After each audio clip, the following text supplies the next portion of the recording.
Assalamualaikum warahmatullahi wabarakatuh. New perjalanan kamu ada mujak pegat diplomasi ke di Inggeris yang merempok ratu di Inggeris. Yang lagi perjuangan mana kalau ni kalau nak opak lepas nak tegar raya ni kalau nak yang makan baru ni di Aceh bagi doa mandu berayu datang kamu buka payah ni apa ke. Yang ban doa ke berayu datang baru ni yang pak pegah mata Belanda lebih ikut daripada Cina. Mata Belanda urung kaya ke pegah lebih ikut di patu ke.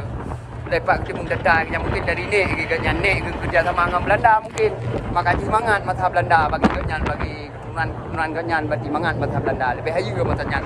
Di patu tu lebih le ya pegat ke pegah. Jadi rumah kenyan ke pegat maka biasa itu kan di kucu-kucu nyan yang buat pegah mata Belanda. Pak kita mendatang yang mata Belanda ke.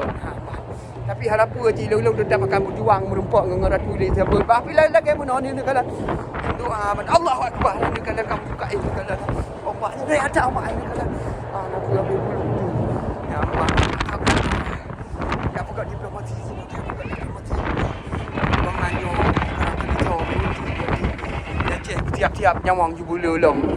Nak ubah ni pula ni nak min di Aceh nya ana kurban nya ana pada didiamkan yo kabeh hamba hanali hamba kabeh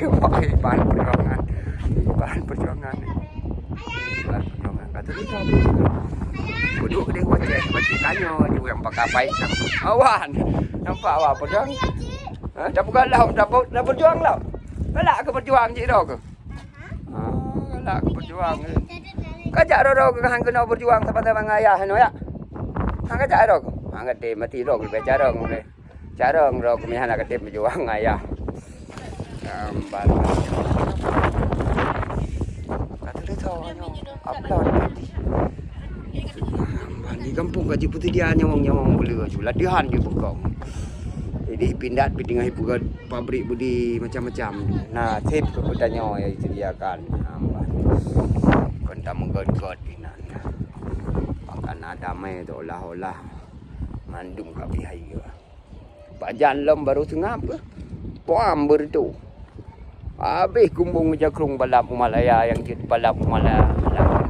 Balap kena. Kalau apa tujuan kalau kena ba mandum cara ke kena dan mak aleh tiba.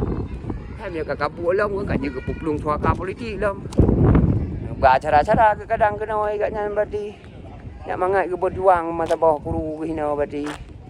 Nyamban perjuangan berarti tempat nekalan kapai bekas kamu berjuang awai nekalan nyamban kapainya puno mujak berarti nyo kapainya kamu nyamban kapai kamu mujak puno kapai diri nyamban kapai kamu mujak no mentang berarti perjuang aduh berarti mentang perjuangan lung ronya apa tak kejip menang mentang. Assalamualaikum warahmatullahi wabarakatuh. Bye bye.